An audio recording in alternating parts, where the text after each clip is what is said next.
Hola a todos. Welcome, everyone. I'm in Spain. Kobus is in Victoria. We're doing another show of TN. Oh, yeah. Thursday Night Outcasts with Kobus and Claudio.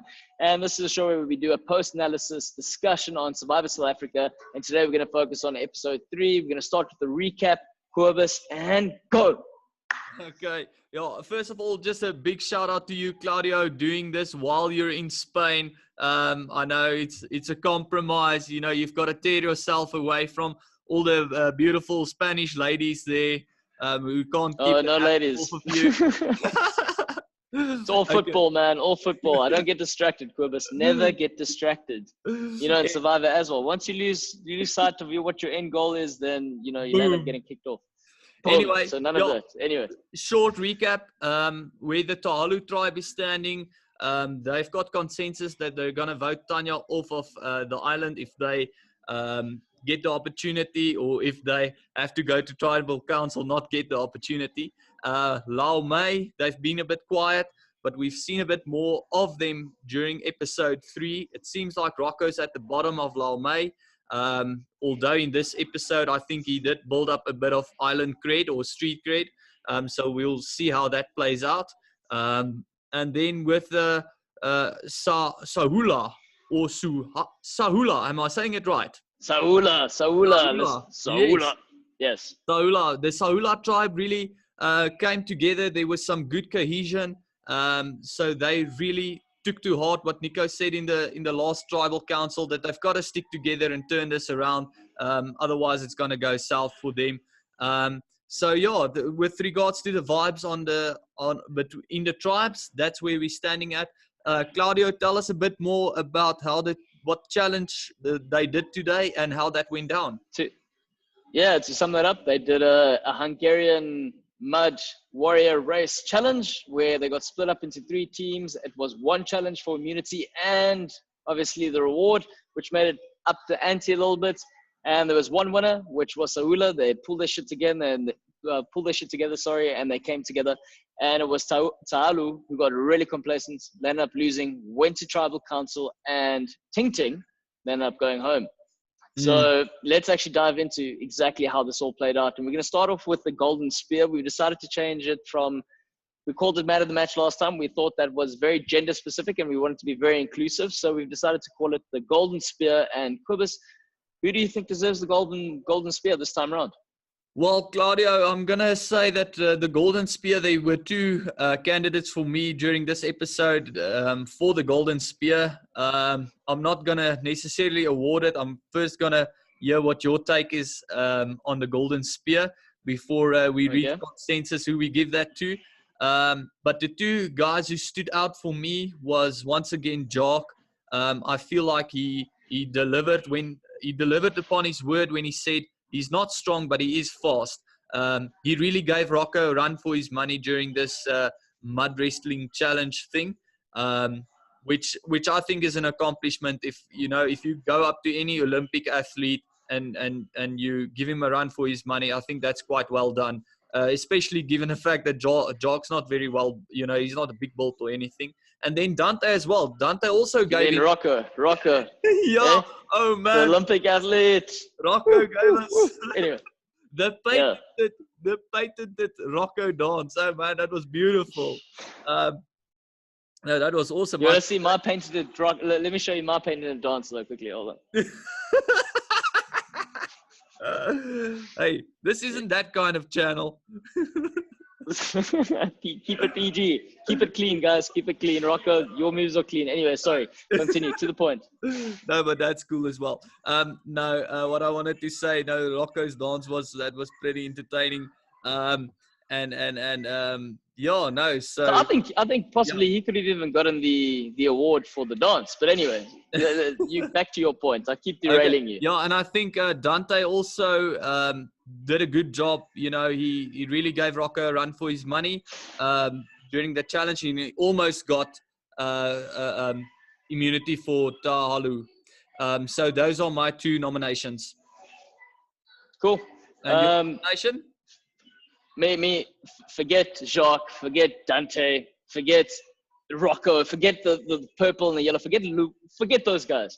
Today, it's all about these boys and ladies. It's all about Saula. They managed to come together. I think they were humbled last episode. They realized that their little Four Amigo partnership wasn't cool, and they became completely collective, and they brought in Sipe, who's been amazing. She's formed part of the group, and they just managed to have the big BMT, the big match performance, and they freaking nailed it. They nailed it. They got in together. I think a special mention to the knob romance between Rob and Nathan. They completely owned the challenge. And so I think I've got to give it to them from that side. And so I know the Golden Spear is just one thing, but I want to give it to all of them. I see all their hands holding the spear this time around, and I think they deserve it. What do you think?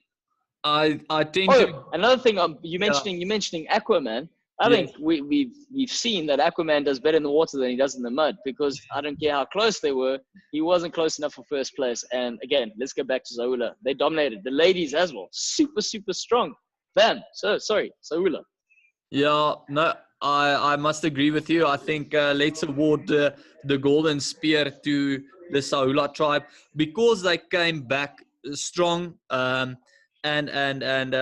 really, you know, they were in a like a dire position, and you know, they just turned it around. So I feel like that's legit. We can award it to a tribe for this episode.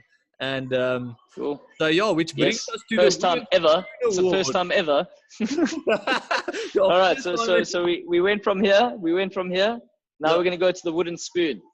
Who was the daftest player, or who did the silliest move in this episode? Who deserves the wooden spoon? Well, I think the wooden spoon, I'm gonna nominate Jacques for the wooden spoon. And like it goes in Survivor, you know, one moment you're at the top, next moment you're at the bottom. We've seen that happening now with Jacques. You know, he sacrificed a lot of confidence that his tribe mates have got in him when he, you know, played the immunity, because now Kobus knows that he found the idol and didn't tell him, although he actually gave him the clue to find the idol. And yeah, so his plan caved in. I think his analytical mind, his industrial engineering analytical mind got a bit of the the better of him. His emotional mind and analytical mind was battling there for a moment, and I could see the wheels turning, and how he started working out all the different variances and statistics and stuff, and that at the end of the day, it caved in a bit on him. Yeah, man, he was definitely like a hamster stuck in a wheel, and his paranoia got the best out of him. I mean, you think he's starting the episode and he's sharing his idol and his secret clue thing that he found with Ting Ting, and you're like, wow, he's finally finding someone who he can trust. And he was playing such a good individual game up to the point you're thinking, shit, he's just going to kick on now, because he's building that. He's playing the social game a little bit better now. And wow, did he not crumble? He crumbled because, you know, we go back to someone, again, I mentioned her earlier, Sipe, who sent Tanya to the Island of Secrets. What a great strategic move that was, because it really threw the cat amongst the pigeons within the Ta'alu tribe. Yeah, no, that was definitely a solid move from their side, sending Tanya to the Island of Secrets. The moment that happened, I thought to myself, "Oh shit, here comes a lot of trouble." Any case, so yeah, no, good move on their side. I think we should just maybe do a quick Storm is brewing. Storm is brewing. Yes, definitely. Do our Storm is brewing session. We've we've said to each other, not on this channel, but we've said that, you know, it seems like nature is playing its part with this Storm is brewing idea of ours. You know, there's a storm. Yeah, if the shoe fits, you need to wear it, man. Yep, the storm is brewing on the island, and it's brewing between the contestants.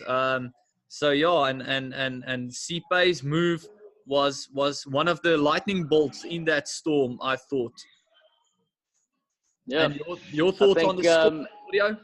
Well, my thoughts is I'm going to focus more on what's coming for us, and that's pretty much the merger, the big one, the big gameplay. Everyone's relaxed now. Everyone's looking good, calm. You got Saulu. They're actually looking a bit more settled. They got their win, and these big guys are feeling confident. And you got Fairly Lume, who's still, I mean, nothing's happened there yet, apart from them facing the weather conditions. So this shuffle with Tanya, I mean, we know she causes havoc where she's at. So I'd love to see this tribe and how she fits into the next tribe, whoever she decides to pick. And I think that's going to be a big move with regards to what happens next in the game. Definitely. No, I think it's going to show the character and the type of, survivor players that we've got to do with or got to deal with in this season. So I'm very excited about the tribe shuffle happening. Well, and I think it's a tribe shuffle. I don't think it's a merge, Claudio. I'm excited to see who's gonna annoy who in the in the following episode, and I'm very excited about that, and I think that might come to Jacques' rescue as well. The fact that there's gonna be a tribe shuffle, because let's face it, he's in a bit of shit now. That's a good point. We kind of forgot about that. Hey? Yeah. I mean. He revealed, it's like when you're playing poker and you've got a really good hand and you don't know how to bluff. You do not know how to bluff, and he's revealed his hand, and our guys are like, Precisely. Jacques, Jacques, we thought we were close, but now, we're not good. Oil and water, Baba. Oil and water. Definitely. So, yeah. No, I think I think, like you say, he showed his hand. Just a quick tribute to Ting Ting, Claudio. Ting Ting. Yes. Let's put Ting Ting. I mean, Ting Ting is a classic case of how you become too stagnant in the game, and you don't. I mean, you got Tanya, who does the extreme opposite, where she just played too many options and she pissed too many people off, tried to take control. You've got Ting Ting on the other hand, who was too slow. She had a bit of a snail pace. You weren't sure what she did. She was reliant on one relationship that she only formed towards the end of her stay in the game. That was the Jacques. And she said the wrong things at tribal council, and just like Paul did, and now, whoop, she's out. She's out of the game. Hasta la vista. See you later. Yep. Yeah, I think things can go really south for you quite quickly at tribal council, like we've seen with Ting Ting. And I think, I would, if I had to title this episode, I would title this episode Contingency Plan.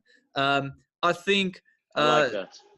Tahula had a contingency plan. Their contingency plan was to vote Ting Ting out. Jacques had a contingency plan. Although he made a very bad move, the idol was his contingency plan, but he's still there. Yeah. The only person who didn't have a contingency plan was Ting Ting, and that's why she's out. So with Survivor, you can never feel comfortable. You can never rely on one thing because things constantly change. So no, definitely. I mean, Survivor loves balancing the scale, and that's what it does. 1 minute you're up here, like we start with our conversation. Next minute you're down here, and then next week you find yourself back up there. So I think that this is a good time to cut us off down here. And so this has been a great episode. Thank you for watching, everyone. We do take your comments and feedback, and we try and make it better. So thanks again for watching, Kobus. Yeah, thanks so much for watching. We really appreciate everyone's views and your comments and feedback. We really value that. Keep them coming, and we'll see you next week when Claudio is back in SA. Yeah, boy. Cheers. Bye. Bye.